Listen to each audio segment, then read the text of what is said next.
আসসালামু আলাইকুম দর্শক, শুভেচ্ছা নিন। আপনাদের সবাইকে স্বাগত জানাচ্ছি আমি কনক সারোয়ার। আজকের অনুষ্ঠানে দর্শক শিরোনাম দেখে বুঝতে পারছেন যে জেনারেল ওয়াকারুজ্জামানকে নিয়ে বৈষম্য বিরোধী আন্দোলনের নেতা হাসনাত আব্দুল্লাহ ফেসবুক স্ট্যাটাস, যেটি গতকাল বাংলাদেশ সময়ে রাতের বেলায় মধ্যরাতে তিনি দিয়েছেন, যে জেনারেল ওয়াকার আওয়ামী লীগকে পুনর্বাসনের একটি পরিকল্পনার কথা তাকে বলেছেন।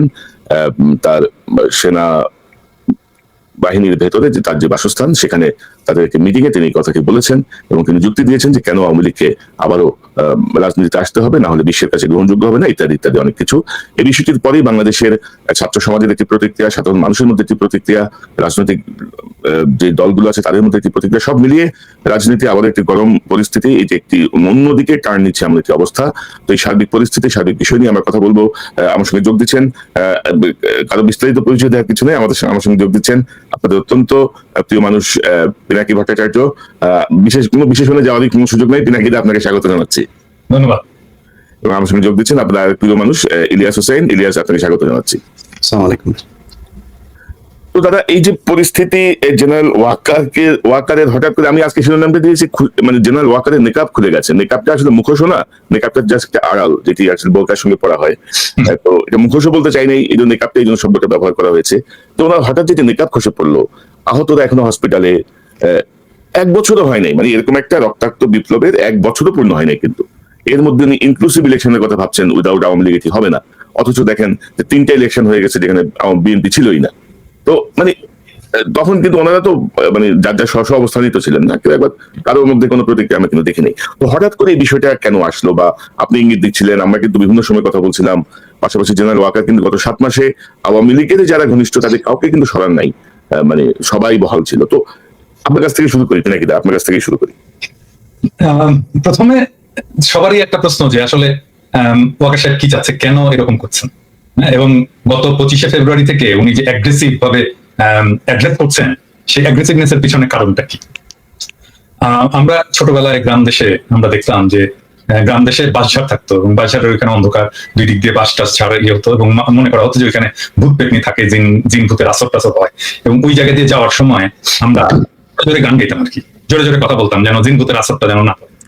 তো ওয়াকার সাহেবের অবস্থা হয়েছে এরকম আর কি, উনি জোরে জোরে গলার জোর বাড়ায় উনি দেখানোর চেষ্টা করতেছে যে উনি ভয় পান নাই, কিন্তু আসলে উনি ভয় পেয়েছেন। ঘটনা হচ্ছে উনি কিসের ভয় পান?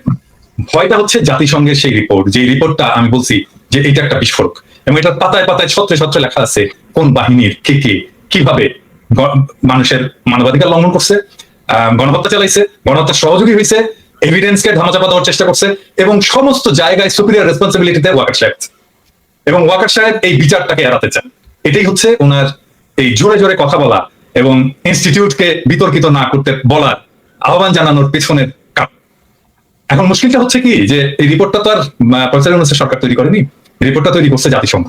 এবং রিপোর্টটা যদি কেউ ডিটেইল পড়ে দেখে তাহলে দেখবে যে মানে প্রমাণ হিসাবে তুলে ধরার ক্ষেত্রে জাতিসংঘ যে মেটিকুলাসলি প্রত্যেকটা তথ্য, প্রত্যেকটা এভিডেন্সকে কতবার ভেরিফাই করছে, হ্যাঁ, তার কোনো ইয়ত্তা নাই। মানে ধরেন আমি একটা এক্সাম্পল দিই, ধরেন একটা ছবি ব্যবহার করছে, হ্যাঁ, এই ছবিটা কিভাবে কোথায় কোন সোর্স থেকে পাইছে, কিভাবে সেটা ভেরিফাই করছে, কিভাবে ফটো ইমেজটাকে এনহ্যান্স করছে, কে করছে, হ্যাঁ, কোন ফরেনসিক ল্যাবরেটরিতে এটা এনহ্যান্স করা হয়েছে, কোন ফরেনসিক সায়েন্টিস্ট এটা এনহ্যান্স করছে, এভরিথিং ডিটেইল। মানে এর এইখানে যে এভিডেন্স গুলো দেওয়া আছে সেটা কোনোটাকে অস্বীকার করার কোনো ক্ষমতা নাই। এখন এই যে আমি একটা এপিসোড করছিলাম, আমি আর পরে আর করিনি, কারণ আমি ওই যে সমস্ত হেলিকপ্টার গুলো আকাশে উঠছিল, এই হেলিকপ্টার গুলোতে ক্রু কার আছে এটার একটা তালিকা আমি পাইছি, এবং আমি একটা সম্ভবত আমি প্রথম যে হেলিকপ্টারটা উঠছিল এবং যেখান থেকে প্রথম গুলি করা হয়েছিল সেই ক্রু এর তালিকা দিয়েছিলাম আমি, যে কে কে ছিল, অ্যামিনিশন কি কি উঠছিল, অ্যামিনিশন কতটা খরচ হয়েছে, সেইটা হিসাব সহ আমি দিয়েছিলাম। সো ডিটেলটা আছে। তো এখন দেখা যাচ্ছে কি যে এই হেলিকপ্টার গুলোতে প্রত্যেকটা কমান্ডিং পজিশনে আর্মি। তো ওয়াকার সাহেব, এখন ওয়াকার সাহেবের চারপাশে তারা এখন ওয়াকার সাহেব সবাইকে বাঁচাইতে চাচ্ছে, এটাই হয়ে গেছে ওয়াকার সাহেবের মিশন।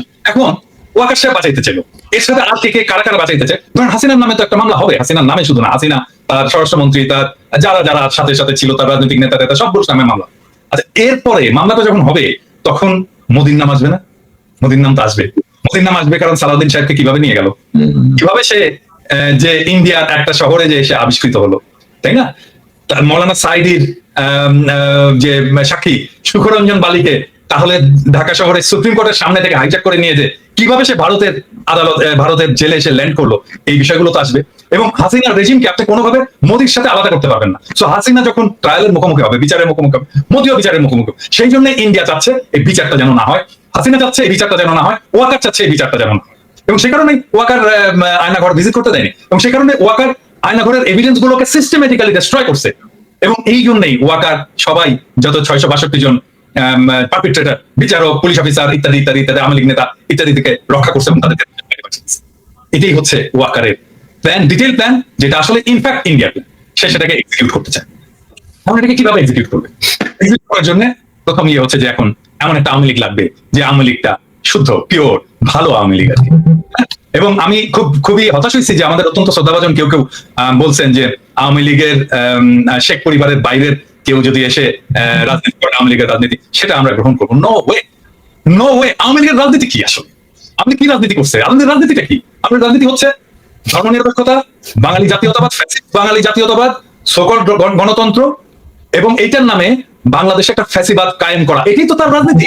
দুইবার আওয়ামী লীগ ক্ষমতায় ছিল, শেখ মুজিবুর রহমান ক্ষমতায় ছিল, সে ফ্যাসিবাদ কায়েম করছে, একদলীয় শাসন কায়েম করছে। শেখ হাসিনার আমলে 15 বছরের শাসনে একই জিনিস সে ফ্যাসিবাদ কায়েম করছে। আওয়ামী লীগের রাজনীতি ফ্যাসিবাদ, ফ্যাসিস্ট রাজনীতি। তাহলে আওয়ামী লীগের কি রাজনীতি? ভালো ফ্যাসিবাদ হয় নাকি? ফ্যাসিবাদের তো কোনো ভালো মন্দ নাই, মানে গুয়ের তো কোনো ভালো গু মন্দ গু নাই। গু অলওয়েজ গু, গুয়ের কোনো ভালো মন্দ তো নাই। তো এই জন্য এই ভালো আওয়ামী লীগ, মানে ভালো আওয়ামী লীগের প্রতিভূকে, ভালো আওয়ামী লীগের প্রতিভূ হচ্ছে শিরিন শাহ, ভালো আওয়ামী লীগের প্রতিভূকে ভালো আওয়ামী লীগের প্রতিভূ হচ্ছে সাবের হোসেন চৌধুরী। কেন ভালো আওয়ামী লীগ? কারণটা হচ্ছে এখানে ক্লাস, শ্রেণী। এখন তোমরা বলবা যে দাদা আপনি আবার কমিউনিস্টের মধ্যে ঢুকেন। এইটাই হচ্ছে আসল বাংলাদেশের প্রবলেম, রুলিং এলিট ক্লাস। এই যে রুলিং এলিট ক্লাস, ইংরেজি জানা ক্লাস, এটাই হচ্ছে সবসময় ক্ষমতায় থাকবে। এটাই ডেইলি স্টার, এটাই প্রথম আলো, এটাই সাবের হোসেন চৌধুরী, এটাই শিরিন শারমিন। ইংরেজি শিক্ষায় শিক্ষিত, ওই যে ইংরেজি যেহেতু কইছি সেহেতু ঠিকই কইছি, সেই জন্য ইংরেজি জানা এই রুলিং ক্লাস সবসময় ক্ষমতায় থাকবে। সেটা আওয়ামী লীগের নামে হোক, এটা মিলিটারি শাসনের নামে হোক, এটা বিএনপির নামে হোক, এটা হোয়াট এভার নামে হোক, এটাই তারা থাকতে চায়। এবং এটাই যদি থাকে তাহলে সেটা ইন্ডিয়ার স্বার্থটাকে রক্ষা করবে, ভারতের স্বার্থটাকে রক্ষা করবে। এখন এখানে প্রশ্ন করতে পারে যে এই গ্রুপটা কেন আসলে ইন্ডিয়ার স্বার্থটাকে রক্ষা করবে? কারণ তারা ইন্ডিয়ার সাথে ইকোনমিক্যালি এন্ড ইমোশনালি কানেক্টেড। আরেকটা জিনিস হচ্ছে কি, যে বাংলাদেশের যারা রুলিং এলিটস, যারা এই যে ইংরেজি জানা এলিট, তারা পশ্চিমের সাথে কানেক্ট করতে পারে না, ওয়েস্টের সাথে কানেক্ট করতে পারে না। আপনি দেখেন এই যে ধরা যাক আমি যদি ইয়ের কথাই বলি, মানে এটা পার্সোনালি না, আমার কিছু না, ধরেন মাহফুজুর রহমান একজন খুবই বাংলাদেশের এনলাইটেন্ড একজন মিডল ক্লাস এবং রুলিং ক্লাস ইন্টেলেকচুয়াল, এবং তার তো কোনো কিছুর অভাব নেই, টাকা পয়সার অভাব নাই, তার মেয়েকে পড়াইছে ভালো জায়গায়। এখন বলেন তো তার মেয়ে কি করে? কিছুই করে না, ইনফ্যাক্ট কিছুই করে না। সে লন্ডনে কিছুই করতে পারে না, তার ক্যারিয়ার ডুম, কিছুই না। হ্যাঁ, বা ধরেন আপনি জয় তো একটা ইয়ে পরিবারের, একটা সুবিধাপ্রাপ্ত পরিবারের ছেলে। আমার বাবা তো স্কুল টিচার রে ভাই। হ্যাঁ, তো জয়ের মা তো প্রাইম মিনিস্টার ছিল, সে তো শেখ মুজিবের নাতি, একটা প্রিভিলেজ ফ্যামিলি থেকে। কি করছে জয় ক্যারিয়ার, গ্লোবাল কন্ট্রিবিউশন কি? কিছু না, নাথিং। আপনি এই যে বাংলার রুলিং ক্লাস, এরা আসলে পশ্চিমে কিছু করতে পারে না, এরা পশ্চিমের সাথে কানেক্ট করতে পারে না, এবং পশ্চিমের ভ্যালুজও তারা ধরতে পারে না যে আসলে পশ্চিম কি। হ্যাঁ, সেই জন্য তারা কানেক্ট করে ইন্ডিয়ার সাথে, কারণ ইন্ডিয়ায় তারা আসলে জায়গাটা স্পেসটা পায়, তাদের কিন্তু স্পেস দেয়, তাদের কিন্তু পিট চাপড়ায় দেয়। এইটাই হচ্ছে বাংলাদেশের টোটাল রাজনীতি, টোটাল পলিটিক্স এর প্রবলেম। এবং এই কারণে এই জায়গাটা থেকে আমরা বাড়িতে পারতেছি না। এই জন্য আমি মাঝে মাঝে বলি না যে আমি যদি দেশে যাই, এই নষ্ট শহরগুলোকে জ্বালাই দিব একেবারে। কারণ এটাকে ধ্বংস করে না দিতে পারলে, এই এলিটিজমকে ধ্বংস করে না দিতে পারলে, আপনি এই যে ফ্যাসিবাদের যে চক্কর, এই যে এলিটিজমের যে চক্কর, এটা থেকে বাইরে হতে পারবেন না। এই যে ঘুরে ফিরে আপনাকে একবার মাহফুজ আনাম দেখাবে, একবার মতিউর রহমান দেখাবে, একবার সাবের হোসেন চৌধুরীকে দেখাবে, একবার শিরিন শারমিনকে দেখাবে, এই নিয়ে। ইভেন ইনফ্যাক্ট আপনি প্রফেসর ইউনূসের মন্ত্রিসভা দেখেন, এলিটের বাইরে কেউ না।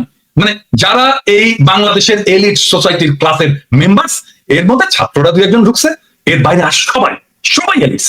আপনি দেখেন, মানে আচ্ছা বলেন কোনো, আমি বলি এটা এখন বললে অন্যরকম শোনায়। প্রফেসর ইউনূসের একজন মিডিয়ার দরকার, একজন মিডিয়াতে কাজ করে, বিদেশে থাকে, এরকম একজন এক্সপার্ট আমার বিশেষ সহকারী দরকার। কাকে বলেন তো? আমি আপনাদেরকে বলছি না, আমি দর্শকদেরকে বলছি। আচ্ছা আপনারা বলেন তো, আপনাদের কার নামটা মনে আসে? বলেন তো কার নামটা মনে আসে? আমাকে যদি বলতো যে প্রফেসর ইউনূস, যে আচ্ছা নাকি আমাকে একটু খুঁজে দেন তো, আমার একজন বিশেষ সহকারী দরকার, একজন ভালো করতে পারবে, বিদেশে থাকে, লেখাপড়া করছে, আমার মাথায় প্রথম কনক স্যারের নাম আসতো। কনক স্যার পিএইচডি করে এলিট গ্রুপে ঢুকতে পারেনি, কারণ ওই যে এলিট সোসাইটি, ওই যে আলিরিয়াজ মিলে যে সোসাইটিটা তৈরি হয়েছে, ওটার মধ্যে কনক স্যার নাই। সেই জন্য কনক স্যারের নাম আসে না, মনির হায়দারের নাম আসে। মনির হায়দার বিশেষ সহকারী হয়। তো এটা তো প্রবলেম আমাদের, এটা তো শুধু প্রবলেমটা, এটা শুধু মানে Awami League, BNP, professor Yunus problem না, এটা টোটাল বাঙালি এই সেকুলার এলিট সোসাইটির প্রবলেম। এবং এখান থেকে আসছে এই আওয়ামী লীগের পুনর্বাসনের এই জায়গাটা। যতক্ষণ পর্যন্ত না রিয়েল অর্থে জনগণ যতক্ষণ পর্যন্ত না এম্পাওয়ার্ড হচ্ছে, ততক্ষণ পর্যন্ত এই প্রবলেমটা থাকবেই থাকবে, এবং এই লড়াইটাও থাকবে। আমাকে অনেকে বলে না যে আমি স্থিতিশীলতা চাই না, অমুক হই, আমি মবস্টার, আমি মব লড়াই দিই, অমুক করি, তমুক করি, এই সমস্ত বলে না। আরে ভাই, আপনি তো সমাজের বেসিক দ্বন্দ্বটাকে রিজলভ করতে হবে। তো আপনি যে হ্যাভ নটস, তাদের দিকে তাকাইতে হবে, তো তাদেরকে পলিটিক্যালি এম্পাওয়ার করতে হবে। তো আপনি তাদেরকে পলিটিক্যালি এম্পাওয়ার করবেন না, এবং আপনি তার ন্যায়সঙ্গত বিদ্রোহকে আপনি মব জাস্টিস বলবেন, এটা হতে পারে না। আপনি এটা করতে পারবেন না, আপনাদেরকে এটা করতে দেওয়া হবে না, প্লেন এন্ড সিম্পল। তবে দাদা, আপনি যদি বলছেন যে শুধু তো এলিকশনই না, ইউনূসের মন্ত্রিসভায় ধরেন বিপ্লবের সঙ্গে, বিপ্লব পরবর্তী সরকারে কিন্তু বিপ্লবের সঙ্গে সংশ্লিষ্টতা পূর্ণ মানুষও নাই। আর আমি দর্শকদেরকে বিনীতভাবে বলি, দাদা একটা এক্সাম্পল হিসেবে আমার কথা এনেছেন। ডক্টর ইউনূসের বিশেষ সহকারী হওয়ার জন্য আমার কোনো আগ্রহ নাই, বা আমি ওটা যাইতে চাইও নাই। দাদা জাস্ট একটা এক্সাম্পল হিসেবে বিষয়টা এনেছেন, আপনারা আবার এটা কোনো অন্য ব্যাখ্যা করেন না। তো দাদা, আমি আসবো আবার আপনার কাছে। এই যে ধরেন ইলিয়াস, আপনি কিভাবে দেখছেন? আপনার কাছ থেকে একটু শুনি। যা বললো মোটামুটি সবকিছু কভার আপ হয়ে গিয়েছে। আমি শুধু যেই সিচুয়েশনটার কারণে আমাদের আজকে লাইভ, যেটাকে উদ্দেশ্য করে আমি সেই জায়গায় কিছু কথা বলতে চাই। হাসনাতের ফেসবুক পোস্ট, তিনি তার পোস্টে বলেছেন 11 তারিখে তাকে ক্যান্টনমেন্টে নিয়ে যাওয়া হয়েছিল, রাইট? আজকে কত তারিখ? 21 তারিখ আজকে আমাদের বাংলাদেশে। এই 10 দিন হাসনাত বলেন নাই কেন? কোনো কিছু কি মানে নেগোসিয়েশন হচ্ছিল, যেখানে হাসনাত যেটা চাচ্ছিল সেটা হয় নাই? মানে আমি জাস্ট যুক্তিটা বলছি আর কি। আমি হাসনাতের এটা নিয়ে করছেন, এরপরে হাসনাতের সাথে আমার গতকালকেও কথা হয়েছে। আমি হাসনাতকে মানে দোষ দিচ্ছি না, বুঝছি, মানে বলা হয় নাই কেন? এই কথাটা কেন বললাম জানেন? আপনাকে জিজ্ঞেস করছিল ইলিয়াস এটা প্রশ্নটা? হ্যাঁ, আমি এই কথাটা জিজ্ঞেস করি নাই। এই বিষয় নিয়ে কোনো আলোচনাই হয়নি আমার সাথে। অন্য বিষয় নিয়ে আমি ওই যে আসিফের ব্যাপারে যে করেছিলাম সেটা নিয়ে জিজ্ঞেস করছিলাম। আমি এটা জিজ্ঞেস করছিলাম হাসনাতকে, হ্যাঁ, কারণ হাসনাত নানা সময় আমার সাথে নানা কথাবার্তা বলে, ওর মান, অভিমান, রাগ, এই সমস্ত বিষয় করে আর কি। হ্যাঁ, তো এই সমস্ত আমি জিজ্ঞেস করছিলাম যে হাসনাত, তুমি এই জিনিসটা তো আমাকেও বলতে পারতা ওই দিন, তো আমাকেও বললাম না কেন? বলবো যে দাদা, আমি আসলে আমাকে এইভাবে বলছি, আমি একদম এক্স্যাক্টলি কথা বলতে, দাদা আমি আসলে রাজনীতি বুঝি না। হ্যাঁ, আমি রাজনীতি ভালো বুঝি না, এবং আমার মাথার মধ্যে কখন কোনটা করতে হবে এই জিনিসটা আমি সবসময় ঠিক মতো বুঝতে পারি না, আমার বয়স কম। এভাবে আমাকে বলছে। আপনাকে বলাটা উচিত ছিল আগেই, এটা নিয়ে আমাকে আরো আগেই বলা উচিত ছিল, কিন্তু আমি সারা দিয়ে নিয়ে রাজনীতির নানা ফ্রাস্ট্রেশন নিয়ে আমি এত বেশি জেরবার ছিলাম যে আমি আসলে বুঝতে পারিনি কখন কোনটা আমার করা উচিত। যে সময় মনে হলো যে আমার এটা বলে ফেলা উচিত, আমি বলে ফেলছি। এই আমাকে এক্স্যাক্টলি এই ইয়েটা দিছে, তোমার সাথে কথা বলে তুমি এটা চেক করতে পারো না। আমি তার কথায় যেটা, এই যে এই ঘটনাটা আমি জানি না সে কেন বলেছে, কিন্তু আমি তার সাথে যে কথাগুলো বলেছি তার কথায় স্পষ্ট বোঝা গিয়েছে যে আসিফ, তারপরে মাহফুজ, এদের একটা চক্র আছে। এই চক্রটা মিলে যা করছে সেটার সাথে এই হাসনাত, সার্জিস, এদের খুব ভালো একটা সম্পৃক্ততা নাই, এবং তাদেরকে কিছুটা কর্নার করা হয়েছে। আমি জানি না, এই কথাগুলো যেহেতু ব্যক্তিগত আলাপ, এই আলাপগুলো আমি পাবলিকলি বলতে চাই না, কিন্তু আমি আপনাদের একটা জাস্ট সিনারিও বুঝাইলাম। দর্শকের হয়তো অনেকের মনে হইতে পারে যে মনে হয় এই হাসনাত মানেই বোধহয় মাহফুজ, মাহফুজ মানেই বোধহয় আসিফ। না, এইখানেও একটা একদম সরাসরি একটা পার্টিশন করা হয়েছে। তো আমি হাসনাতের ওই কথাটা কেন বললাম জানেন দাদা, যে আজকে বিপ্লবের 7 মাস পরে দাঁড়িয়ে মাহফুজ বলেন শাহবাগী ট্যাগ দিয়া, তারপরে এই যে কোনো জায়গায় মিটিং, মিছিল টিছিল করা, এগুলোতে তারা খুব একটা মানে ভালো মনে করছেন না। ওনারা এসছেন হচ্ছে এই মবের মাধ্যমে, এসে তারপরে এখন কিছু কিছু জায়গা নিজেদের সুবিধা মতো বাগিয়ে নিয়ে এখন আর ওনারা কোনো বিশৃঙ্খলা চান না। এখন যেখানে যে জায়গায় আছেন সেই জায়গায় থেকে তারপরে ওনারা চান এটা চলুক এইভাবে, এটাই ওনারা চান। না, তাই তো হয় ইলিয়াস, এটাই কিন্তু হওয়ার কথা। কারণটা হচ্ছে কি, যে মানে যারা স্টেবল হয়ে গেছে, পার্ট অফ পাওয়ার, ক্ষমতার যারা অংশ, তারা তো চাইবেই যে সবকিছু যেন শান্ত থাকে, আমার ক্ষমতাটা যেন নিরুপদ্রব থাকে, এটা তো তারা চাইবে। কিন্তু এই শান্তটা থাকবে কয়দিন? এই মাহফুজ বললাম তো থাকবে না, এই মাহফুজ, এই আসিফ, এই নাহিদ, এই হাসনাত, এই সার্জিস রাস্তার টোকায়ের কাছেও মার খাবে, কেউ ঠেকাইতে আসবে না। কি মনে করে মাহফুজ? মনে করে কি ও নাকি 5 কোটির নিচে নাকি ও কোনো ওর সাথে কোনো ডিলিংস 5 কোটির নিচে নাকি করা যায় না। এটা অভিযোগ, আমার কাছে কোনো প্রমাণ নেই, অভিযোগ। এই অভিযোগগুলো আমি এখন না বলি, কারণ এখন কথা হচ্ছে না, কিন্তু এই যে মানুষগুলি তারা যে এখন মনে করেন যে মবতন্ত্রে, এই মব মানে শাহবাগীদের বিরুদ্ধে কথা বললে তার গায়ে লাগে, তিনি এখন এটা চান না। মাহফুজকে 1000 কোটি টাকার মালিক বানাই দেবো আমি, $1 বিলিয়ন মালিক বানাই দেবো। $1 বিলিয়ন মালিক হওয়ার পরে মাহফুজ মনে করে কি মেম্বার নির্বাচন করে পাশ করে আসতে পারবে? মাহফুজ যাক, তো ওরা স্থানীয় নির্বাচন করতে চাইছে কেন? ওরা আগে আগে ওই করতে চায়, ওই যে টুর্নামেন্টের আগে, বড় টুর্নামেন্টের আগে কিছু ম্যাচ হয় না, ওইটা খেলে ওরা মনে হয় মেম্বারি নির্বাচন, ধরেন আসিফকে এই হাতি মার্কায় অমুক ইউনিয়ন পরিষদের মেম্বার নির্বাচনে ভোট দিন, এভাবে ওরা মেম্বার হিসাবে আগে দেখে আসতে চাচ্ছিল মাঠটা কি অবস্থা, তারপরে জাতীয় নির্বাচন। জামানত নিয়ে আসতে পারবা না বিএনপি এবং জামাতের কাছ থেকে। অতএব এত লাফানোর কিছু নাই যে আপনি এসছেন মপতন্ত্রের মাধ্যমে, আপনি এখন এসে সবকিছু আইন কানুন ভাবে তারপরে দেখেন। আইন, এই যে বিচারকগুলোকে আপনি সরাইলেন, কোন আইন দিয়ে সরাইছিলেন? উপদেষ্টা বানাইছিলেন বাংলাদেশের সংবিধানে ছিল, আপনি বসাইলেন কেন? আপনারা যেভাবে উপদেষ্টা হয়েছেন এটা কোন আইনে ছিল? এখন বিডিআর এর মামলার সময় আপনি আইন দেখান, এখন উদিচির মামলার সময় আপনি আইন দেখান, 21 আগস্টের মামলার সময় আপনি আইন দেখান। ওই ফেনীতে যে বনোজ কুমার আর ব্যারিস্টার সুমনরা যেটা করে গিয়েছে, সেই 16 জন মানুষ এখন পর্যন্ত তারা কেন কন্ডেম সেলে আছে? আপনি করতে পারেন নাই, সময় পান নাই। শামা ওবায়দের সাথে অন্ধকারে সিনেমা হলে চিপাই গিয়ে বসে সিনেমা দেখার সময় পান, এই কাজ করার সময় পান না। এটার জবাব বাংলাদেশের মানুষের কাছে। আমি বলেছি যে 5 বছর 10 বছর 20 বছর যত বছর প্রয়োজন হয় থাকুক তারা। আমরা তো বিএনপির কাছ থেকে বেশি সুবিধা নিতে পারতাম, তাই না? আমরা সেটা করিনি, আমরা বলেছি এরা থাকুক। বরং বিএনপি অনেক ক্ষেত্রে এই বাংলাদেশের সবচেয়ে, এই যে 3 জন লোক এখন বসে কথা বলছে এখানে, এই 2-3টা লোক এখন বিএনপির সবচেয়ে বড় শত্রু। কার জন্য হয়েছে? আমরা বাংলাদেশের মানুষের জন্য, এই ছাত্রদের জন্য। তারা গোনাই ধরে না। মনে হয়েছে যে এইভাবে এসে তারপরে কয়েক বিলিয়ন টাকা কামায় তারপরে মনে হয় তারা বাংলাদেশে আবার ক্ষমতায় আসবে। এত সহজ? আপনার মতো এরকম কয়েক বিলিয়ন ডলারের মালিক বাংলাদেশে বিএনপির অনেক নেতা আছে, নাম ধরে বলতে পারি, তারা আওয়ামী লীগের সময় কামাইতো। আপনি কি মনে করেন নাকি আজকে এই বিতর্কে আর গেলাম না, তারা কামাইতে পারতো? কিন্তু তারা কিন্তু আপনি বাংলাদেশে রাজনীতি করতে পারবেন, আপনার সাথে বহু টাকাওয়ালা লোক বসে আছে বাংলাদেশে। একটা জিনিস, সরি ইলিয়াস, আমি ইন্টারাপ্ট করার জন্য, যে জিনিসটা আমি আমার সকালবেলা দেখে খুবই মেজাজ খারাপ হয়েছে। নাসিরউদ্দিন পাটোয়ারি, জাতীয় নাগরিক পার্টির একজন খুবই গুরুত্বপূর্ণ নেতা, সে আজকে একটা স্ট্যাটাস দিচ্ছে। মানে আমার দেখছেন কেউ দেখছেন এটা স্ট্যাটাস? ইলিয়াস দেখছো? আমি খেয়াল করিনি। সেই স্ট্যাটাসে সে বলতেছে জিয়াউর রহমান লুটেরা। মানে কি ধৃষ্টতা! মানে এই ছেলের তো রাজনীতি করার কোনো অধিকারই নাই, রাইটই নাই, কোনো রাজনীতি করার বিন্দু মাত্র তার পলিটিক্যাল ট্রেনিং নাই। মানে সে জিয়াউর রহমান ক্যারেক্টারকেও বোঝেনি, জিয়াউর রহমানের রাজনীতিকেও বোঝেনি, জিয়াউর রহমানের কন্ট্রিবিউশনকেও বোঝেনি, এবং জিয়াউর রহমান বাংলাদেশের জন্য কি সেটাও বোঝেনি। সে বলে দিল লুটেরা। এত বড় ধৃষ্টতা! আশ্চর্য ব্যাপার। মানে একটা রাজনীতিতে, মানে আমি বলবো যে এই সময়টা, এই যে ওয়াকারের এই ইস্যুটা নিয়ে একটা কিন্তু মোরালেস জাতীয় ঐক্যের একটা অবস্থা সৃষ্টি হয়েছে। কারণ তারপরে বিএনপির মিডিয়া সেলের পোস্টগুলো দেখেন, পোস্টগুলো আমরা যদি দেখি তাহলে দেখবো সে সালাউদ্দিন সাহেবের 5ই ফেব্রুয়ারির একটা মন্তব্য দিচ্ছে যে আমরা আওয়ামী লীগের বিচার চাই, আওয়ামী লীগের বিচারের মাধ্যমে। হ্যাঁ, তারপরে যতগুলো মিডিয়া সেলের পোস্ট সব প্রো পিপল, আমরা যা চাই সেইখানে। আর সেখানে নাসির পাটোয়ারি যে জিয়াউর রহমানকে লুটে দেবো, আসলে কি বলবো, 2 দিনের পোলা। যখন রাজনীতি মানে কি আসলে এটাই বোঝেনি। রাজনীতি মানে তো ফ্রেন্ডশিপ তৈরি করা, বন্ধুত্ব তৈরি করা।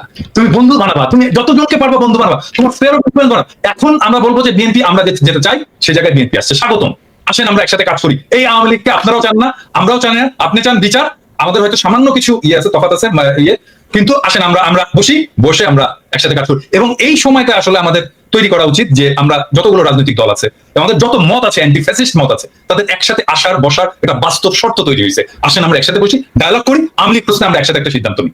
এবং আমার মনে হয় আমরা বাকি সবাই ইনক্লুডিং বিএনপি আওয়ামী লীগ নিয়ে এখন একটা সিদ্ধান্ত নেওয়ার মতো অবস্থায় আমরা চলে আসছি, এবং দ্যাটস ওয়ান্ডারফুল। আজকে দেখেন 27 নম্বরে হয়েছে, এই যে আওয়ামী লীগ মিছিল করছে এই করে, হ্যাঁ, ঠিক আছে, জানেন ছাত্র দলের ছেলেরা থেকে, আমার তো ছাত্র দলের ছেলেদের এখন স্যালুট দিয়ে বলতে হচ্ছে যে ভাই বাবা বুকে আয়। হ্যাঁ, এইটাই তো চাই আমরা, তো এই ছাত্র দল চাই, আমরা তো এই বিএনপি চাই। হ্যাঁ, সো এখন তৈরি হয়েছে একটা অভূতপূর্ব একটা জাতীয় ঐক্যের প্রেক্ষাপট, যেই জাতীয় ঐক্যের উপরে দাঁড়ায় আমরা পরবর্তী জায়গায় যাইতে পারি। আর নাসিরউদ্দিন পাটোয়ারি এখানে বলে দিল, আমার মনে হয় নাসিরউদ্দিন পাটোয়ারির শুধু, আমি জানি না কি অবস্থা, ওর ক্ষমা চাওয়া উচিত, জাতির কাছে ক্ষমা চাওয়া উচিত জিয়াউর রহমান সম্পর্কে ধৃষ্টতাপূর্ণ মন্তব্য করার জন্য। এবং আমি এটা খুবই পার্সোনালি নিছি, ইউ অল নো যে আমি ব্যক্তিগতভাবে, শুধু পলিটিক্যালি না, ব্যক্তিগতভাবেও আমি জিয়াউর রহমান চরিত্রটাকে অ্যাজ এ পলিটিক্যাল লিডার, বাংলাদেশের একজন আইকন হিসেবে আমি কতটুকু রেসপেক্ট করি। এবং এই জায়গায় আমি জানি না নতুন জেনারেশনের কথা, আমাদের জেনারেশন থেকে কোনোদিন মেনে নেবে না, কোনোদিন না, নেভার এভার। এইটা যদি ছাত্ররা না জানে, নতুন দলের লোকেরা যদি না জানে, তাহলে রাজনীতি না করাই। দাদা, ওই যে ছাত্র উপদেষ্টা বা ছাত্র যারা নেতৃত্বে আছে, তাদের যে বডি ল্যাঙ্গুয়েজ বা তাদের যে হাবভাব আর কি, এটা ঠিক মনে হয় না তারা বিপ্লব করে আসছে আর কি, মনে হয় যেন একটা এলিট পলিটিক্যাল পার্টি। ভাই আপনি দেখেন শুরুর দিকে আমরা যখন আসিফ নজরুলের ব্যাপারে কথা বললাম, আমি আসিফ নজরুলের ব্যাপারে কথা বলার পর এই আসিফ সবার আগে এসে আসিফ নজরুলের পাশে দাঁড়ালো, কিচ্ছু বলি নাই, হজম করেছে। আজকে আপনি আপনার বইতে লিখেছেন ক্যান্টনমেন্টে আপনি জানেন হাসনাত গিয়েছে, হাসনাত বলেছে না যায় নাই সে, আপনি গিয়েছেন। এখন আমরা কোনটা, ক্যান্টনমেন্টে কিছু একটা ঘটেছিল, আমি বলেছিলাম যে ডক্টর ইউনূসকে প্রধান উপদেষ্টা বানাইতে চায়নি, আসিফ নজরুলকে বানাইতে চাইছিল, এখন তো আপনারা স্বীকার করছেন। এতদিন স্বীকার করেন না কেন? এতদিন স্বীকার করা উচিত ছিল। তাইলে তো আসিফ নজরুল আসিফ আজকে যায় মানুষের কাছে যায় বলে যে সে তার আসিফ নজরুলের সাথে তার সম্পর্ক ভালো নাই, ইলিয়াস ভাই কেন আমার পেছনে লাগলো। আরে ভাই, আপনার সাথে ভালো সম্পর্ক না আমি কেমনে বুঝবো? আপনি প্রথম আলোর নিয়ে আমার যে রক্তের ভেতরে এন্টি ইন্ডিয়ান যে সেন্টিমেন্ট আমার ভেতরে কাজ করে, তার সবচাইতে বাংলাদেশের প্রধান দোষর হলো গিয়া প্রথম আলো ডেইলি স্টার। আপনি সেই প্রথম আলোর কাছে যায় তারপর আপনার বই ইয়ে করেন, আপনি আর জায়গা পান নাই কোথাও। আপনার পক্ষে কথা বলবো কেমন? আমরা তো বলতে চাই একটা দল দরকার ছিল যারা কিনা রাজনৈতিক শক্তির বাইরে গিয়া বাংলাদেশটাকে একটা সুন্দর জায়গায় নিয়ে যাবে। এই জন্য মানুষ জীবন দিয়েছিল, মানুষ আপনাদেরকে ব্ল্যাঙ্ক সাপোর্ট দিয়ে দিয়েছিল যে যা মনে চায় করেন, যত বছর প্রয়োজন হয় করেন। আপনারা তো এই ডক্টর মোহাম্মদ ইউনূসকেই রাখতে চান, তার মানে আসিফ নজরুলকে রাখতে চেয়েছিলেন। কে চেয়েছিল? কেন চেয়েছিল? তারা কি এখনো আছে আসিফ নজরুলের সাথে? তাহলে থাকলে তারা কারা? ক্যান্টনমেন্টের সেই অংশটাকে আমাদের সামনে তুলে ধরতে হবে। ক্যান্টনমেন্টের সেদিন কি হয়েছিল সেটা খুঁজে বার করা খুব জরুরি। ইলিয়াস, আমি আসতেছি একটা বিষয় করে দেখাতে চাই। দাদা ধরেন এই যে নতুন দল গঠন, এই হাসনাতের এই স্ট্যাটাসের পরে আজকে আমি আসিফ মাহমুদের একটা ভিডিও ক্লিপ দেখলাম। আমি ওই ক্লিপটা দেখে একটু আলোচনায় আসতে চাই। এটা ইলিয়াসের বক্তব্যের সঙ্গে প্রাসঙ্গিক, আমি জাস্ট একটু দেখাতে চাই। ওখানের দিক থেকে মূল ভেটোটা ছিল যে ডক্টর মোহাম্মদ ইউনূস কেন, why not any other person. Doctor Mohammad Yunus নামে মামলা আছে, তিনি একজন কনভিক্টেড পারসন। একজন কনভিক্টেড পারসন আসলে কিভাবে একটা দেশের প্রধান উপদেষ্টা হতে পারে? আওয়ামী লীগ একটা লোক একেবারেই দেখতে পাচ্ছেন, এবং বাংলাদেশে তো আলটিমেটলি 30-40% পিপল আওয়ামী লীগকে সাপোর্ট করে। এই 30-40% পিপলের মতামতের বিরুদ্ধে গিয়ে একটা লোককে প্রধান উপদেষ্টা করা উচিত। সেনাপ্রধান লাস্ট আমাদেরকে বলেছিল যে আমি বুকে পাথর চাপা দিয়ে এই সিদ্ধান্তটা মেনে নিচ্ছি। তো এই যে বক্তব্যটা না, মানে এখন কিন্তু ধারাবাহিকভাবে এগুলো আসছে, কিন্তু আসিফ মাহমুদ যখন এতদিন এগুলো বলে নাই।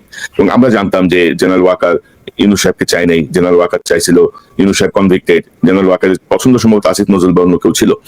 তো এই মুহূর্তে ধরেন হাসনাতের স্ট্যাটাস, এই আসিফ মাহমুদের এই বক্তব্য বা সবকিছু মিলিয়ে নতুন যে রাজনৈতিক মেরুকরণ বা সমীকরণ কি হতে যাচ্ছে আপনি কি মনে করেন? বা পরিস্থিতি যা দেখছি ওয়াকার সাহেবকে হয়তো সরে যেতে হবে এমন একটা পরিস্থিতি, কিন্তু তো পিনাকিদা আপনি কি মনে করতেছেন?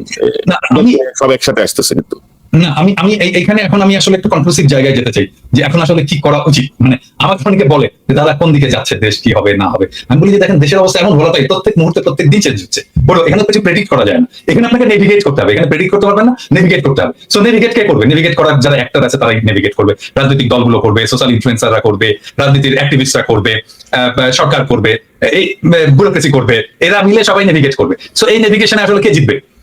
এই ইয়েতে এই প্রশ্নটা চলে আসে যে এইটাতে কি আর্মি জিতবে, এটাতে কি ব্যুরোক্রেসি জিতবে, এটা থেকে ইন্ডিয়া জিতবে? এখানে উত্তর ভেরি সিম্পল। এখানে জনতা যার পক্ষে থাকবে, যাদের পক্ষে থাকবে তারাই জিতবে। হ্যাঁ, আর জনতা তাদেরই পক্ষে থাকবে যারা ন্যায় এবং ইনসাফের পক্ষে থাকবে। তাহলে এখানে প্রশ্ন হচ্ছে যে ন্যায় এবং ইনসাফের পক্ষে কারা আছে। আমি এখানে বিনয়ের সাথে প্রফেসর ইউনূসের এই ম্যানেজমেন্ট স্টাইলটা একটু সমালোচনা করতে চাই। যেমন ধরেন প্রফেসর ইউনূসের তো আর্মি চিফকে ডেকে জিজ্ঞেস করা উচিত ছিল যে আচ্ছা আপনি যে বিক্রম মিশ্রের সাথে দেখা করলেন, আপনি কার পারমিশনে দেখা করলেন ভাই? আপনি আমার পারমিশন নিছিলেন? আমি তো defence minister, de facto defence minister, আপনি তো ডিফেন্স মিনিস্ট্রির পারমিশন নেবেন বিক্রম মিশ্রের সাথে দেখা করার জন্য। আমি জানি না এটা প্রফেসর ইউনূস করছেন কিনা, আমার বিশ্বাস এটা উনি করেননি। হ্যাঁ, তারপরে দেখেন ওয়াকার সবার সাথে কথা বলতেছে, বিভিন্ন জনের সাথে কথা বলতেছে, এই সোসাইটির বিভিন্ন লোকের সাথে কথা বলতেছে, তার সাথে কথা বলতেছে, ইভেন ধরেন হাসনাতের সাথেই বা কথা বলতেছে। কোন ক্যাপাসিটিতে কথা বলতেছে? হাসনাত একজন পলিটিক্যাল লিডার, তাই না? মানে আর্মি চিফের বাসায় যে হাসনাত এরকম পলিটিক্যাল লিডাররা কথা বলবে, এটা বলতে দেবো আমরা? মানে এটা প্রেসিডেন্টের পারমিশন নিছে তো প্রেসিডেন্ট কিভাবে ম্যানেজ করছেন? আমার ইয়ে হচ্ছে যে প্রেসিডেন্টকে ওনাকে ডাকতে হবে, ডেকে বলতে হবে যে আপনি যে এগুলো করছেন আপনি তো পারমিশন দেবেন না। এখন হইতে পারে প্রফেসর ইউনূস আর্মির সাথে সরাসরি ডিল করতে চান না, তো ফাইন, ওনার একজন বিশেষ সহকারী আছেন, একজন জেনারেল আছেন, উনি করুক, এটা ওনাকে দায়িত্ব দিয়ে দিন। কিন্তু আমরা তো এইভাবে ছেড়ে দিতে পারি না, আর্মিকে তো ফ্রি হ্যান্ড দিতে পারি না যে পলিটিক্সে সে একটা রোল রাখবে। নো ওয়ে, এটা আর্মির কাজ না। এখন ধরেন মানে আর্মি ডিক্লেয়ার করা হয়েছিল, একটা আইন শৃঙ্খলা পরিস্থিতি, একটা গ্যাঞ্জাম ছিল, এটি হয়েছে, এখন অনেক হয়েছে। এখন আর্মি ফিরে যাওয়া উচিত, ব্যারাকে ফিরে যাওয়া উচিত, আর্মির ইয়াং অফিসারদের ফিরে যাওয়া উচিত, সৈনিকদেরকে ফিরে যাওয়া উচিত, অনেকগুলো কারণে। এক হচ্ছে এতদিন মাঠে থাকা উচিত না, 2 নাম্বার তার ক্লান্ত, 3 নাম্বার তাদের প্রফেশনাল ট্রেনিং এর দরকার আছে। তোর ভাই আর্মিকে তো আমার ট্রাফিক পুলিশ আর এই মব পিটানোর কাজে লাগানোর দরকার নেই, তাকে দেশ রক্ষার কাজে লাগাবো, আমি তাকে ট্রেনিং দেবো, আমি তার স্কিল বাড়াবো, তাকে ক্যান্টনমেন্টে যে তার যুদ্ধবিদ্যা শেখাবো, আমি সে ক্যান্টনমেন্টে ফিরে যাই। আর্মিকে দ্রুত ক্যান্টনমেন্টে ফিরে নিয়ে যাওয়া হোক, এবং ফিরে নিয়ে যেতে তাদেরকে বিশ্রাম এবং তার পরবর্তী কাজের মধ্যে লিপ্ত করা হোক। এবং সেটার জন্য সিভিল প্রশাসনটা ফাংশনিং হতে পারতেছে না আর্মি, কারণ মনে করতেছে ও আচ্ছা আর্মি এসে তো এটা ট্যাকেল করবি, আমার তো এটা যাওয়ার দরকার নেই। এই জায়গাটাকে একটা খুবই স্ট্রিক্ট প্রফেসর ইউনূসকে একটা রোল নিতে হবে, যেন আর্মি কোনোভাবেই পলিটিক্স নিয়ে কোনো ধরনের চিন্তা ভাবনাই না করে। এটা তো আর্মির কাজ না রে ভাই, এটা তো ওয়াকারের কাজ না। আপনি কেন যাচ্ছেন? মানে কোন নির্বাচন ইনক্লুসিভ ভাবে কোনটা হবে না এটা তো সেনাবাহিনীর প্রধানের চিন্তা করার বিষয় না, এটা রাজনৈতিক সরকার বা সরকারি যারা আছে তারা দেখবে। আর আপনি যেটি বলছেন দাদা, ম্যাজিস্ট্রেসি পাওয়া নিয়ে মাঠে থেকেও তো খুব বেশি আমরা সুফল কিন্তু পাইনি, মানে কোনো বিষয় নিয়ে আমরা খুব বেশি যে সুফল পেয়েছি তা কিন্তু না। এবং জেনারেল ওয়াকারের এই বক্তব্যটা বা আমি একটু রেসপেক্টফুলি কোনো তোমার কথার সাথে একটু disagree করতে চাই, কারণ হচ্ছে কি আমার কাছে ডেটা আছে, মানে একদম ভেরি সলিড ওই ক্রাইমের ডেটা আছে, এবং ক্রাইম আসলেই কমেছে। আমি যদি জানুয়ারি 2024 থেকে আমি যদি এই বিপ্লব পূর্ব ডেটাগুলো দেখি, তার সাথে যদি বিপ্লব পরবর্তী ডেটাগুলো দেখি, সিগনিফিকেন্টলি ক্রাইম কমেছে, অপরাধ কমেছে। না দাদা, আমি যেটা বলতে চাচ্ছি, বোঝাতে চাচ্ছি সেটি হচ্ছে যে মানে আমাদের যে প্রত্যাশা, মানে আমাদের কাছে আমরা যখন আর্মি নিয়ে কথা বলি, আর্মির কাছে কিন্তু আমাদের প্রত্যাশা অনেক বেশি। এবং আপনি যদি দেখেন যে ফুল ম্যাজিস্ট্রেসি পাওয়ার নিয়ে আর্মি থাকার পরে পুলিশ নাই, ভরসার জায়গা ছিল একটাই যে আর্মি কন্ট্রোল করবে, কিন্তু সেই জায়গাটায় এটা নিয়ে আপনি কথা বলেছেন বা আমরা কথা বলেছি, বিভিন্ন জায়গায় যে আওয়ামী লীগের যেসব অফিসার গুলো বসানো কমান্ডে, তারা বলছে এসব চুপচাপ বসে থাকো, মানে এরকম মতো এসছে, তো যেটা আমাদের আর্মিকে ক্ষতিগ্রস্ত করছে। ওইটাই আমি বলতে যাচ্ছি আর কি, ফুল ফ্লেজের কাজ হয় নাই। আপনি বারবার বলেছেন জেনারেল ওয়াকারকে কাকে কাকে সরাতে হবে, কি কি করতে হবে, আমরা বলেছি, মানে কেউ কিন্তু যে গুলি করলো, যে বিজেপিতে যে পোস্টার ছিল, গুলি করলো সরাসরি সাবমেশিন গান দিয়ে, আপনি এটাই মানে দাদা কোথাও কিন্তু কোনো শুনতেছে না, যেমন ওয়াকার সাহেব শুনতেছে না, ইউনূস স্যার ওনার মন্ত্রিসভা নিয়ে আমরা একটা কথা বলতেছি, সেই ঘুরে ফিরে কিন্তু সেই চ্যাশ গুলাই বসে আছে, কিন্তু চেঞ্জ হচ্ছে না কিন্তু। তো এগুলো আলটিমেটলি ডক্টর ইউনূসকে একটা পর্যায়ে যে মেলাইন করবে, একটা পর্যায়ে ক্ষতিগ্রস্ত করবে। এখনো হয়তো উনি বুঝতে পারছেন না, বাট অলরেডি তার প্রসঙ্গে অনেক কথা আসছে যে উনি কেন এদেরকে নিয়ে রাখছেন, বসায় রাখছেন এই লাইবিলিটিস গুলো। তো কথা কিন্তু কেউ শুনতেছে না, আমিও শুনতেছে না, সরকারও শুনতেছে না, এই হচ্ছে কি আমাদের অবস্থা। তো এখন আপনার কি মনে হচ্ছে এই যে ধরেন হাসনাতের বক্তব্য বা আসিফের এই বক্তব্য সবকিছু মিলিয়ে কোনো পরিকল্পিত কোনো কিছু কি আপনার কাছে মনে হয় দাদা? কেউ পরিকল্পনা করে এই ঘটনাগুলো ঘটাচ্ছে কিনা, মানে পরিকল্পনা করে একটা পর একটা ঘটনা এসে ধরেন অন্য কোনো শেপে যাবে কিনা? ওই যে আমি যে বললাম যে প্রেডিক্ট করা মুশকিল, কারণ এখানে অনেকগুলো ইন্টারেস্ট গ্রুপ তো কাজ করছে, মানে এখানে ইন্ডিয়া কাজ করছে, এখানে র কাজ করছে, এখানে মিলিটারি ব্যুরোক্রেসি কাজ করছে, এখানে জেনারেল পারপিট্রেটর জেনারেল যারা গণহত্যা গুম খুনের সাথে যুক্ত ছিল তারা এখানে কাজ করছে, এখানে হাসিনা কাজ করছে, হাসিনার দলের লোকেরা কাজ করছে, তার ফাইন্যান্স কাজ করছে। হ্যাঁ, তো এই যে একটা কমপ্লেক্স এর মধ্যে আমরাও কাজ করছি, ডেফিনেটলি আমরা জনগণকে জানাচ্ছি, আমরা জনগণকে উদ্বুদ্ধ করছি, জনগণ আমাদের কথা শুনছে, এখানে আমাদেরও রোল আছে। সো এই যে মাল্টিপল ফ্যাক্টর যে কাজ করছে বিভিন্ন দিক থেকে, তো এটা ট্রাজেক্টরি কোন দিকে যাবে, মানে এটা কোন দিকে নিয়ে যাবে দেশটাকে, সেটা প্রেডিক্ট করা মুশকিল। কিন্তু আমি বলবো যে আমি তো প্রেডিক্ট করি না, আমি নেভিগেট করি, আমি এর মধ্যে দিয়ে হাল বেয়ে আমি এক জায়গায় যেতে চাই আর কি, এর মধ্যে দিয়ে ড্রাইভ করে আমি এক জায়গায় যেতে চাই। সো আমি ড্রাইভ করে যাবো যেটা ন্যায় ইনসাফের পক্ষে, এবং আমরা সবাই থাকবো, জনগণকে আহ্বান জানাবো যেটা ন্যায় এবং ইনসাফ সেই জায়গায় থাকবেন। এবং আমি 4টা জিনিস বলছিলাম, কোনো মনে আছে কিনা, আমি আবার বলি সবাইকে, আমি 4টা জিনিস নিয়ে আমি কাজ করি এবং আমি চাই এটা আমাদের জাতীয় ঐক্যের ভিত্তি হওয়া উচিত। নাম্বার 1, বাংলাদেশে আওয়ামী ফ্যাসিবাদ জীবনে ফিরবে না, আমরা ফিরতে দেবো না। নাম্বার 2, বাংলাদেশে ভারতীয় আধিপত্যবাদ ফিরবে না, আমরা তাকে ফিরতে দেবো না। নাম্বার 3, আমরা বাংলাদেশে একটা সাম্যের সমাজ চাই। নাম্বার 4, বাংলাদেশে আমরা ইনসাফের সমাজ চাই। আমার চাওয়া এই সামান্য 4টা জিনিস, এই 4টার জন্য আমি জীবন দিয়ে দেবো, এবং এইটাই আমার অন্যের সাথে ঐক্য করার ভিত্তি হবে। এবং আমি প্রেসিডেন্ট ইউনূস সরকারকেও বলবো যে আপনার কাজের মধ্যে এই 4টার রিফ্লেকশন ঘটা। এবং আমি বিএনপি কে বলবো, জামাত ইসলামীকে বলবো, বাংলাদেশের সকল রাজনৈতিক দলকে বলবো যে এখন আপনারা বসে আসেন, আমরা একটা জাতীয় ঐক্য তৈরি করতে পারি কিনা এই 4টা বেসিসের ভিতরে। আপনারা যদি কিছু অ্যাড করতে চান করতে পারেন, কিন্তু যত বেশি অ্যাড করবেন এটা কমপ্লেক্স হবে। এবং আমি বিএনপির যত নেতার সাথে কথা বলছি, জামাতের যত নেতার সাথে কথা বলছি, ইভেন জামাতের বাইরেও যত নেতার সাথে কথা বলছি, এমনকি ছাত্রদের যত নেতার সাথে কথা বলছি, এই 4টা পয়েন্টে কিন্তু কেউই ডিসএগ্রি করেনি, কিন্তু ফর্মালি আমরা কেন বলতে পারতেছি না এটাকে আমার এটা ঐক্যের প্ল্যাটফর্ম হবে, এর উপরে দাঁড়িয়ে আমরা আমাদের পরবর্তী রাজনীতি নির্মাণ করবো।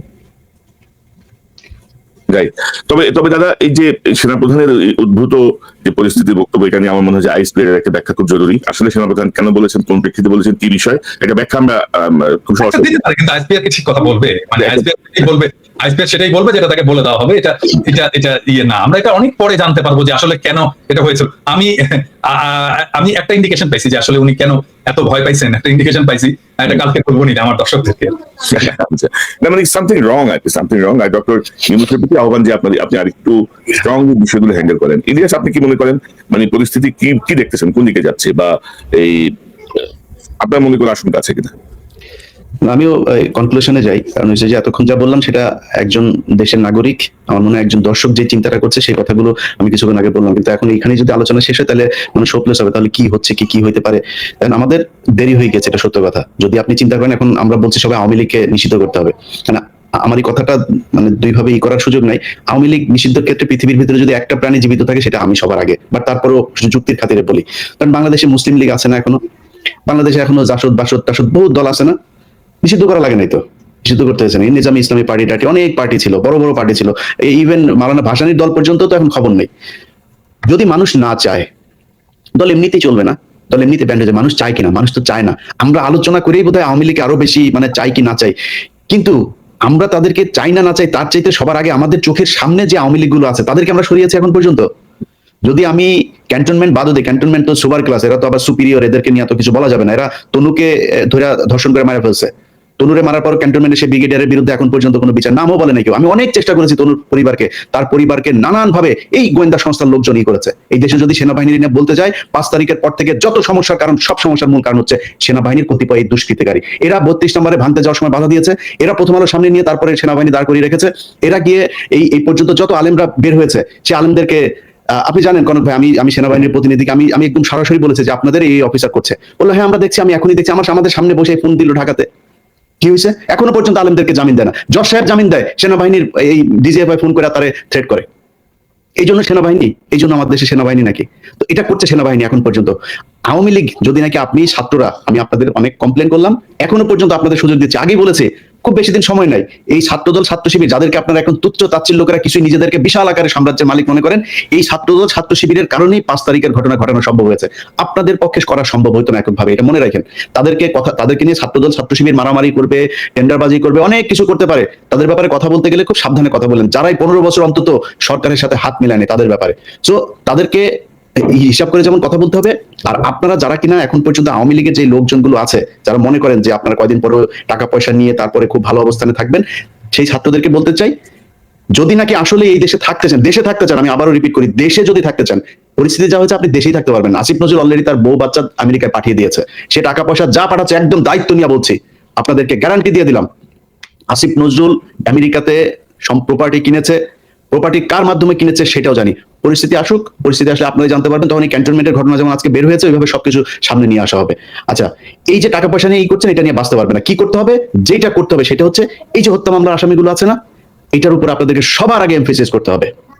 আপনারা যারা আহত হয়েছে না, তাদের চিকিৎসার জন্য সর্বোচ্চ করতে হবে। যারা নিহত হয়েছে তাদের পরিবারকে খুব দ্রুত বড় অঙ্কের রাষ্ট্রীয় কোষাগার থেকে তাদের জন্য করতে হবে। এর আগে আমি বলেছি, পিনাকিদা বলেছে, আমরা একদম স্পষ্টভাবে যে যদি আপনার টাকার প্রয়োজনে, ফান্ডের প্রয়োজন আমাদেরকে বলেন, আমরা ফান্ড কালেক্ট করে দেবো। বাংলাদেশের মানুষ এই জুলাইয়ের যে শহীদ, তাদের জন্য তাদের সর্বোচ্চ স্যাক্রিফাইস করতে রাজি আছে। আপনাদের কারণে মানুষ সেগুলো নিয়ে কথা বলেনি, কারণ আপনারা তোলেনি না। মাঝখানে একবার কষ্টের কথা বলি, মাঝখানে একবার এরা পঙ্গু হাসপাতালের সামনে গিয়ে দাঁড়াইলো। আমি একজন ছাত্র উপদেষ্টাকে, সমন্বয়কে আমি বললাম যে ভাই, এই মানুষগুলো এখনো পর্যন্ত আমাদের মিডিয়াতে কথা বলে তারপর চিকিৎসা নিশ্চিত করতে হবে। সে আমার কি জবাব দিচ্ছে জানেন দাদা? সে আমারে বলে যে ভাই, এরা হয়েছে উপদেষ্টা হইতে চায়, বুঝছেন? এরা উপদেষ্টা হইতে চায়, এদের অন্য ধান্দা আছে। যে কোনো ডিসেন্ট ভয়েসকে, যে কোনো প্রমিনেন্ট ডিসেন্ট ভয়েসকে বলা শুরু করে আর কি, যে উপদেষ্টা হইতে পারেনি জন্যই এরকম এগুলি করে। তো আমরা এই বিডিআর হত্যাকাণ্ড নিয়ে ধরেন যে কাজগুলো করা হয়েছে, সেনাবাহিনীর পক্ষ থেকে এখনো পর্যন্ত যে কারণে বিভিন্ন জায়গায় তাদের লোকজন বিভিন্ন লোকজনকে থ্রেট করে, একজন আলেম তাকে জামিন দেওয়া হয়েছে 2000 আপনার মানে এখন থেকে 9 বছর আগে। তারাবির নামাজ পড়ে সে যে বাড়িতে যাচ্ছে, তারে ফলো করে তারপরে বাড়িতে ঢোকার সাথে সাথে তারে ধরে নিয়ে আসছে। 16 বছর বয়স একজন হাফেজ। আচ্ছা সরি, আমি ইলিয়াস এখানে একটু ইন্টারাপ্ট করি তোমাকে, কারণ এটা আমাদের ইন্টারনাল আলাপ, যেটা আমরা বাইরে বলিনি এখনো। আমি তোমাকে বলছিলাম যে আলেমদের যারা, আমি কিন্তু বেশ কিছু আলেমের মামলা ডিসমিস করার জন্য আমি নিজে ব্যক্তিগত উদ্যোগ নিয়ে কাজটা করছি, টিভিদের সাথে কথাবার্তা বলে। এবং এই লিস্টটা একটু প্লিজ করো তুমি। আমার সাথে কালকে রাতেই আমার সাথে আলেমদের একটা প্রতিনিধির মিটিং হবে।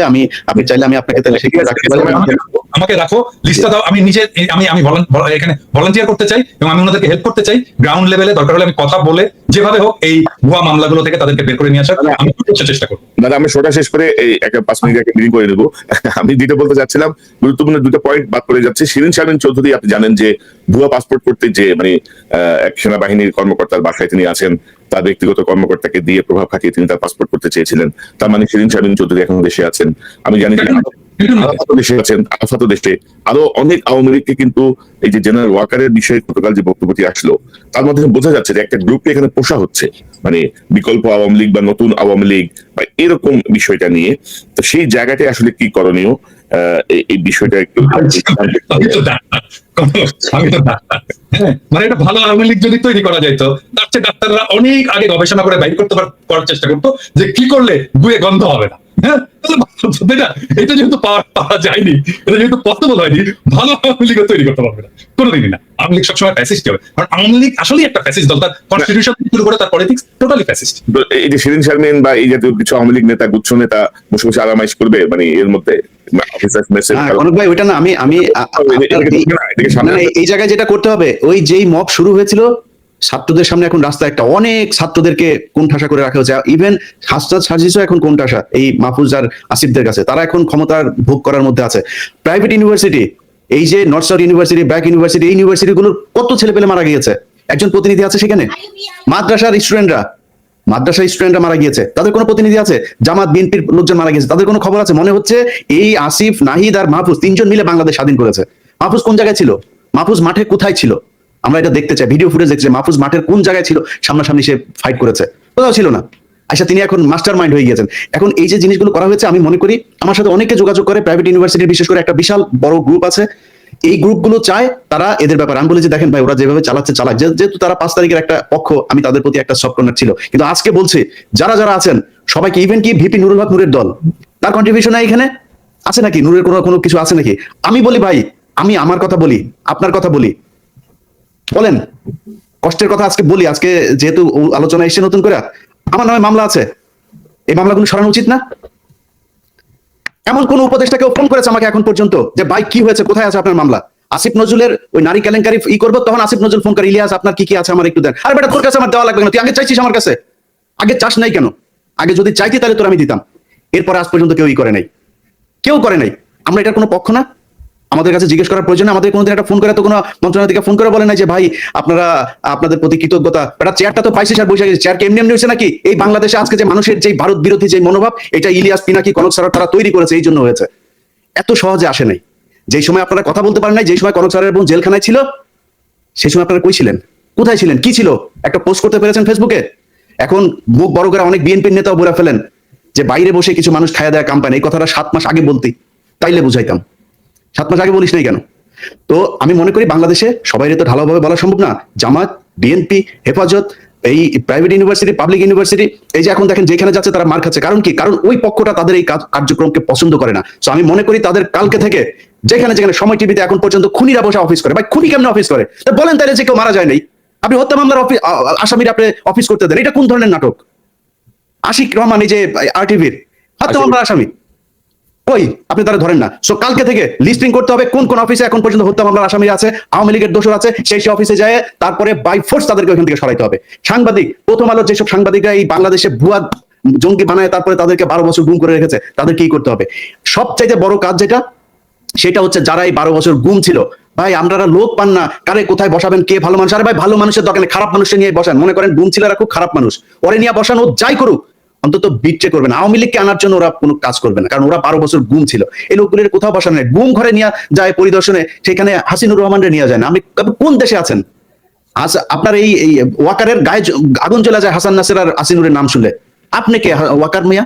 আপনার জীবনের সবচাইতে বড় পাপ, আপনি যে দুজকে যাবেন, আপনি নাকি মাগরিব থেকে এসব পর্যন্ত আপনি কোরআন ছাড়া কিছু বুঝেন না।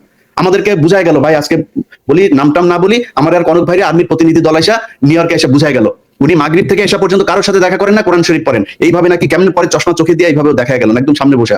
আমরা বিশ্বাস করলাম। আমরা কিন্তু তারপর থেকে পিনাকি দাদার কাছে আমি মাপ চাই আজকে। পিনাকি দাদা আমারে বলছে যে তুমি ইয়ারের কেন করলা, ওয়াকারের কেন ব্ল্যাঙ্ক সাপোর্ট দিলা? আমাকে দাদা ইয়ে করেন, দেখেন বিডিআর এটা নিয়ে ভালো একটা রেজাল্ট আসবে। ফারাবির এখন পর্যন্ত ছাড়ে নাই। আমারে বললো ইলিয়াস আপনি কি চান? আমি বললাম আমি চাই বাংলাদেশের আলেমগুলো, যে আলেমরা, যে ছাত্রদল, ছাত্র শিবির, যেই ইয়েগুলো লোকগুলোকে শেখ হাসিনা 12 বছর জেলে পাঠিয়েছিল, তাদের সবাই ছাড়বেন। ফারাবির নাম ধরে বলেছে, ফারাবির এখন পর্যন্ত ছাড়ে নাই।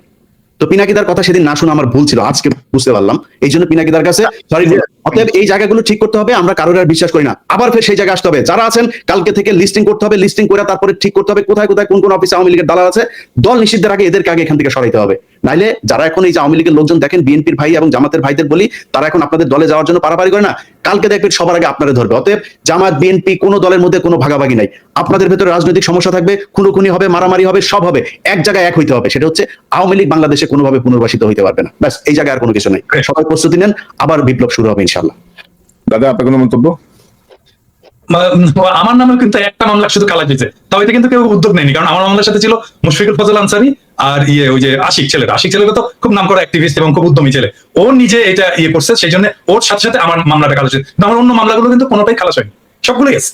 আরে আমারও তো একই অবস্থা। আমার তো বোধহয় মামলা 4টা না 5টা, তার মধ্যে একটা কেসে রাষ্ট্রদ্রোহ, যেটা তারেক রহমান সাহেব 1 নম্বর আসামি। ওইটা তাও গিয়েছে, কারণ হচ্ছে 21 টিভির চেয়ারম্যান ওইটার আসামি ছিল, ওনারা যেহেতু কাজ করছে, নাহলে হয়তো ওইটাও যাইতো না।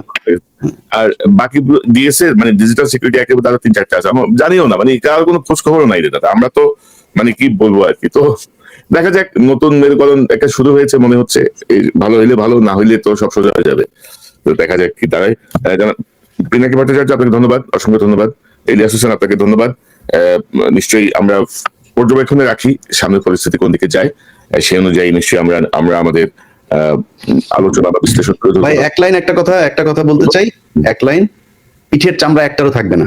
যারা মনে করেন না যে এরে না ওরে না এরে, আপনি টাকা পয়সা কামায়, মাহফুজ বলেন, নাহিদ বলেন, আসিফ বলেন, আওয়ামী লীগ যদি নাকি কোনোভাবে পুনর্বাসিত করেন, পিঠের চামড়া একটারও থাকবে না। ছাত্রদল, ছাত্র শিবিরের সাথে অলরেডি তো গ্যাঞ্জাম শুরুই হয়েছে।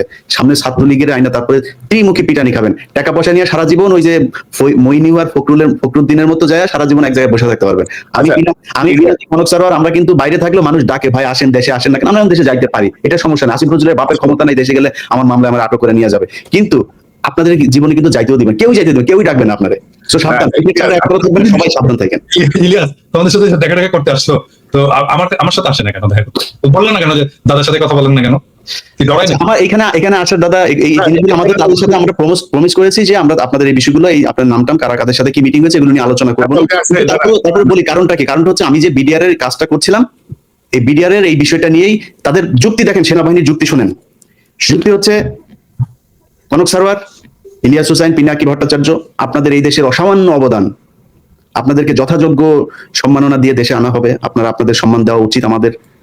আচ্ছা, এখন কি করতে হবে? সেনাবাহিনী নিয়ে করা যাবে না, বিডিআর নিয়ে করা যাবে না। বিডিআর নিয়ে কি হয়েছে? বিডিআর নিয়ে করলে নাকি এটা নাকি সেনাবাহিনীর সুনাম ক্ষুণ্ণ হবে। 1 2 নাম্বার পয়েন্ট হচ্ছে, এখানে অনেক মহিলা রেপ হয়েছে, এদের নাম প্রকাশ পেয়ে যাবে। কত লেম একটা যুক্তি, আপনি চিন্তা করেন, এটা হয়ে যাবে। তো আমি বলেছি যে আমরা পৃথিবীতে এখন পর্যন্ত, আমি তো সাংবাদিকতায় যতটুকু আমার প্রশিক্ষণ নেওয়া হয়েছে, আমি তো কোথাও শুনি নাই যে কোনো রেপ বা কোনো নারীর নাম কোনো গণমাধ্যম প্রকাশ করতে পারে, আনলেস শি ইজ ডেথ। মারা যাওয়ার পরে আপনি তার নাম প্রকাশ করা যাবে, কিন্তু মারা যাওয়ার আগ পর্যন্ত আমরা তার নাম, ছবি কোনো কিছু প্রকাশ করি না। আমরা বলবো কেন? একটা গোপন একটা তদন্ত হবে, কারা কারা করেছে। যে বিডিআর এর সৈনিকরা ধর্ষণ করেছে তাদের ফাঁসি দিয়ে দিবেন, যারা ছাড়া পেয়েছে তাদেরকেও ধরবেন, যারা সাক্ষীদের ভেতরে অনেকে ক্রিমিনাল আছে ধরে নিয়ে তাদের ফাঁসি দিবেন। আমি তো না করি না, আমি বিচার চাই, বরং আপনাদের চাইতে বেশি বিচার চাই আমি। তো আপনারা করেন এই যুক্তিতে বিডিআর এর নিয়ে কাজ করতে না। তো আমি বিডিআর এর প্রোগ্রামটা করেছি অনেক সেন্সর করে দাদা। এইটারে নিয়ে যদি আসল কথা যদি বের করা যায়, তাহলে সেনাবাহিনী যারা মারা গিয়েছে তাদের মধ্যে অনেকের পোলাপানের মান সম্মান নিয়ে রাস্তায় বার হইতে পারবে না। যাদেরকে আমরা শহীদ বলি, এদের মধ্যেও 2-4 জন আছে যাদের পোলাপান রাস্তাঘাটে বের হইতে পারবে না মান সম্মান নিয়ে। সব দোষ বিডিআর এর এখানে দিয়া, এবং ওই যে এটা শুনি নাই দেখেই কিন্তু তার পরের দিনই কিন্তু ওই সেনাপ্রধান বলেছে ফুল স্টপ। আমাদের ওই মিটিং এর পরের দিনই কিন্তু ফুল স্টপ, 24 তারিখের ঘটনা। তাইলে হ্যাঁ, মিটিং এর পরের দিনই ফুল স্টপ। মানে আমি একটা বিষয় বলি যে দাদা, দেখেন যে বিডিআর বা সেনাবাহিনীর সম্মান, এই যে নতুন যে কমিশনের যে ল অনুযায়ী হাসিনা যে বিচার করে গেছে, সেই বিচারে কিন্তু কমিশন হাত দিতে পারবে না। ওই বিচার কিন্তু বহাল, কিন্তু ওই আইন বহাল, ওই বিচার বহাল, তদন্ত বহাল, সবই বহাল। ওইটা একটা চ্যাপ্টার। কমিশনের হচ্ছে সেকেন্ড চ্যাপ্টার। কমিশন কিন্তু এখানে ইন্টারফেয়ার করতে পারবে না। তো এখানে তো বোঝা যায় যে বিডিআর এর জায়গাটা রিয়েলি উন্মোচন হোক, এটা বর্তমান সময়ে অনেকে চাচ্ছে না। তো আমার মনে হয় যে আমরা আজকে আর বড় না করি, একটা সেন্টেন্স একটু বলতে চাই, একটা সেন্টেন্স বাংলাদেশের সমস্ত রাজনৈতিক দলগুলোকে, যে ভাই উত্তর পাড়ার সাথে ঘুটু করা বন্ধ করেন, ওখানে যাওয়া বন্ধ করেন। আপনারা যদি যান, থেকে যাচ্ছেন, ধরবো একটা করে, আর একেবারে কচ্ছপের কামড় দিয়ে কিন্তু ধরবো। উত্তর পাড়ার সাথে পলিটিক্যাল পার্টির কোনো ধরনের কোনো আলোচনা চলবে না আজকে থেকে। এবং এটা নিয়ে তত্ত্বাবধায়ক সরকারেরও এটা একটা উদ্যোগ নেওয়া উচিত, যেন এইখানে এইটাই শুরু করে। একবার হলো এই এমবেসি গুলোতে যে ধর্ণা দেওয়া, আবার শুরু হয়েছে উত্তর পাড়াতে যে দেওয়া। জনগণের কাছে যাও রে ভাই, জনগণের কাছে যাও, ওইটাই রাজনীতি। ওর জন্যই রাজনীতি করো, উত্তর পাড়ার জন্য করো না। আর একটা জিনিস দাদা, সেটা হচ্ছে যে আমরা এই আলোচনায় হয়তো সেনাবাহিনীর কষ্ট হইতে পারে যে আমরা সেনাবাহিনীর বিরুদ্ধে, আমরা সেনাবাহিনীকে এই দেশের রক্ষক মনে করি। আমরা তাদেরকে তাদের সম্মানের জায়গায় দেখতে চাই। সেনাবাহিনীর মিডল, তারপরে জুনিয়র যারা আছে, তারা প্রচন্ড দেশপ্রেমিক। বাংলাদেশের প্রতিটা সৈনিক দেশপ্রেমিক। জুনিয়র অফিসার, তারা আমাদের ভাই, তাদের বিরুদ্ধে আমাদের কোনো অভিযোগ নেই। এবং আপনাদের কাছে আমাদের অনুরোধ থাকবে যে যে কোনো পরিস্থিতিতে এই আওয়ামী লীগের রেখে যাওয়া জেনারেলরা যদি নাকি কোনো ধরনের কিছু করার চেষ্টা করে, আপনারা রুখে দাঁড়াবেন, আপনাদের সাথে আমরা আছি, বাংলাদেশের মানুষ আপনাদের সাথে আছে। অবশ্যই। জি, আপনাদের দুজনকে অসংখ্য ধন্যবাদ। দর্শক, এতক্ষণ যে অনুষ্ঠান শুনলেন, ইলিয়াস বলছিলেন হাসিনা বা আওয়ামী লীগ যদি পুনর্বাসিত হয় তাহলে নাসির, নাহিদ, আসিফ এদের কি পরিস্থিতি হবে, আরে জেনারেল ওয়াকারের কি পরিস্থিতি হবে? জেনারেল ওয়াকার যদি হাসিনার কোনো মিথ্যা প্রলোভনের যদি তিনি ভাবেন যে তার প্রতি খুব সদয় থাকবেন হাসিনা, এটি ভাবা ঠিক হবে না। সো জেনারেল ওয়াকারের ঝুঁকিও কম না। কোনো বিবেচনাতেই আওয়ামী লীগকে পুনর্বাসন করার কোনো সুযোগ নাই।